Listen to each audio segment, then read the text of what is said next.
بسم اللہ الرحمن الرحیم۔ شروع اللہ کے نام سے جو بڑا مہربان رحم کرنے والا ہے۔ سبھی تعریفیں اللہ ہی کے لیے ہیں جو تمام مخلوقات کا پروردگار ہے۔ تمام ناظرین کو السلام علیکم۔ کہتے ہیں ایک صحابی رضی اللہ تعالیٰ عنہ نے حضور صلی اللہ علیہ وسلم سے پوچھا کہ ایک شخص جہاد کرتا ہے، وہ ثواب کی بھی امید رکھتا ہے اور یہ بھی چاہتا ہے کہ اس کا نام ہو جائے۔ حضور صلی اللہ علیہ وسلم نے فرمایا اس کو کوئی ثواب نہیں۔ انہوں نے پھر یہی سوال کیا تو پھر حضور صلی اللہ علیہ وسلم نے یہی جواب ارشاد فرمایا۔ اس کے بعد حضور صلی اللہ علیہ وسلم نے فرمایا کہ اللہ جل شانہ صرف اسی عمل کو قبول فرماتے ہیں جو خالص اسی کے لیے ہو۔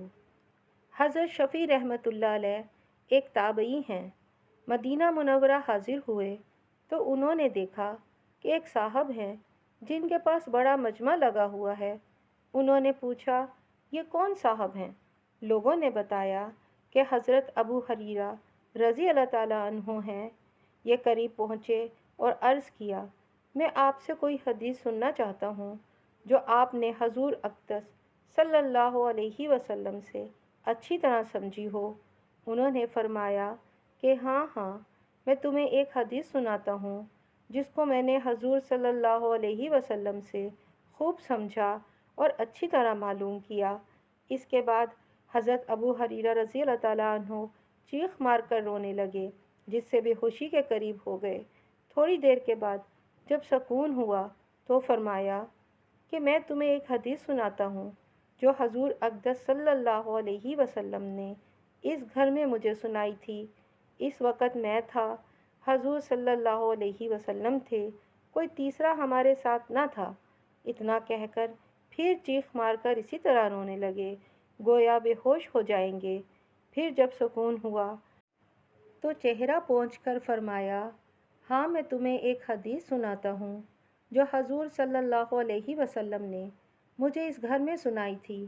اس وقت میں تھا اور حضور صلی اللہ علیہ وسلم تھے، کوئی تیسرا نہ تھا۔ اتنا کہہ کر پھر اسی طرح چیخ مار کر رونے کی صورت پیش آ گئی اور پہلے سے بھی زیادہ سخت۔ اس کے بعد منہ کے بل زمین پر گر گئے۔ میں بہت دیر تک ان کو پکڑے بیٹھا رہا۔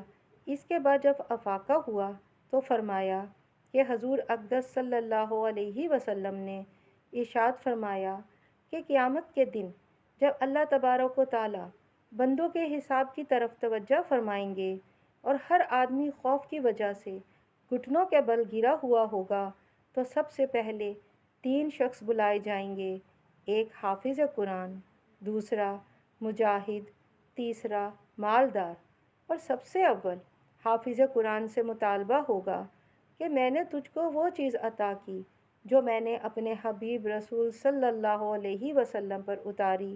وہ عرض کرے گا کہ بے شک آپ نے یہ دولت عطا فرمائی تھی، تو سوال ہوگا کہ تو نے اپنے اس عمل میں کیا عمل کیا؟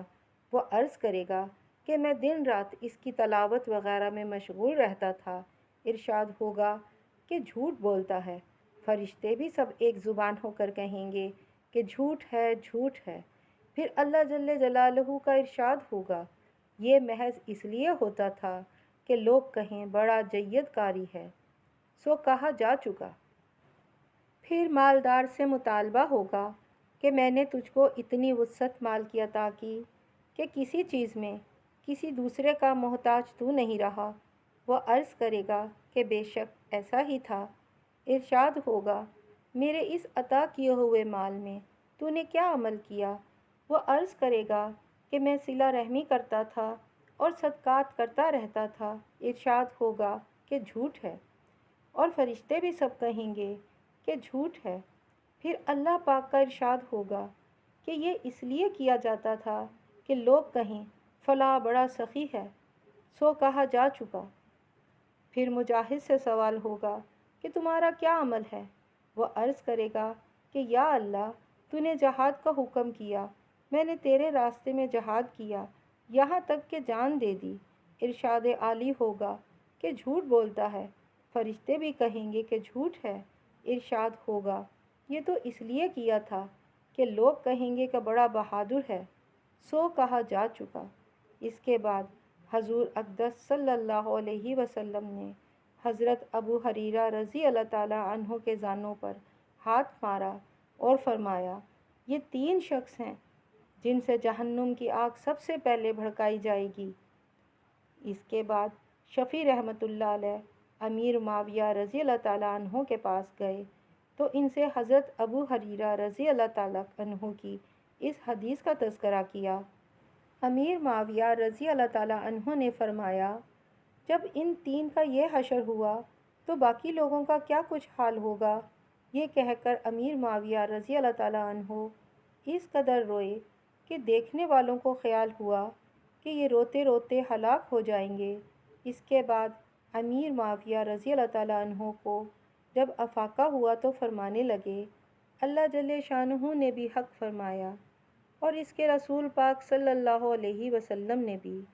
پھر امیر معاویہ رضی اللہ تعالیٰ عنہ نے قرآن پاک کی یہ آیت تلاوت کی، جس کا ترجمہ یہ ہے، جو کوئی چاہے دنیا کی زندگانی اور اس کی زینت تو بھگتا دیں گے ہم ان کو ان کے عمل دنیا میں، اور ان کو اس میں کچھ نقصان نہیں۔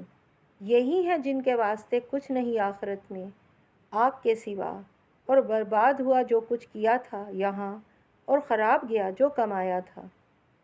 یعنی جو شخص اپنے نیک اعمال سے محض دنیا کا طالب ہو اور اس کی رونق حاصل کرنا چاہتا ہو، جیسے شہرت، نیک نامی وغیرہ، تو ہم ان لوگوں کو ان کے اعمال کا بدلہ دنیا ہی میں پورے طور سے دیتے ہیں، اور دنیا میں ان کے لیے کچھ کمی نہیں ہوتی، اور آخرت میں ایسے لوگوں کے لیے بجز دوزخ کے اور کچھ نہیں۔ انہوں نے جو کچھ دنیا میں کیا تھا وہ آخرت میں سب کا سب بیکار ثابت ہوگا۔ جب نیت ہی خیر نہیں تو وہ سب کچھ باطل ہے۔ جب یہ حالت ہے تو اپنے کسی عمل کے متعلق یہ گھمنڈ کہ یہ اللہ کے واسطے ہوگا بہت مشکل ہے، مگر یہ کہ اللہ جل شانہ اپنے فضل و کرم سے درگزر کا معاملہ فرما کر اس کو قبول کر لے تو اس کی رحمت سے بالکل بعید نہیں۔ نبی کریم صلی اللہ علیہ وسلم ایک مرتبہ ایک نوجوان صحابی کی عیادت کے لیے تشریف لے گئے۔ وہ سخت علیل تھے اور انتقال کا وقت قریب تھا۔ حضور صلی اللہ علیہ وسلم نے دریافت فرمایا، کیا حال ہے؟ انہوں نے عرض کیا، یا رسول اللہ، اللہ کی رحمت کا امیدوار ہوں اور اپنے گناہوں سے ڈر رہا ہوں۔ حضور صلی اللہ علیہ وسلم نے فرمایا، یہ دونوں چیزیں اس وقت کسی بندے کے دل میں جمع نہیں ہوتی، مگر یہ کہ اللہ جل شانہ اس کو چیز عطا فرماتے ہیں جس کی وہ امید کر رہا ہے، اور اس چیز سے امن نصیب فرماتے ہیں جس سے وہ ڈر رہا ہے۔ حضرت عمر رضی اللہ تعالیٰ عنہ فرماتے ہیں کہ اگر قیامت میں یہ اعلان ہو کہ صرف ایک شخص کی بخشش ہوگی، باقی سب دوزخ میں ڈال دیے جائیں گے، تو مجھے اللہ کی رحمت سے یہ امید ہوگی کہ وہ ایک شخص میں ہی ہوں گا، اور اگر یہ اعلان ہو کہ صرف ایک شخص جہنم میں جائے گا، باقی سب جنت میں داخل ہوں گے، تو مجھے یہ خوف ہوگا کہ وہ ایک میں ہی نہ ہوں۔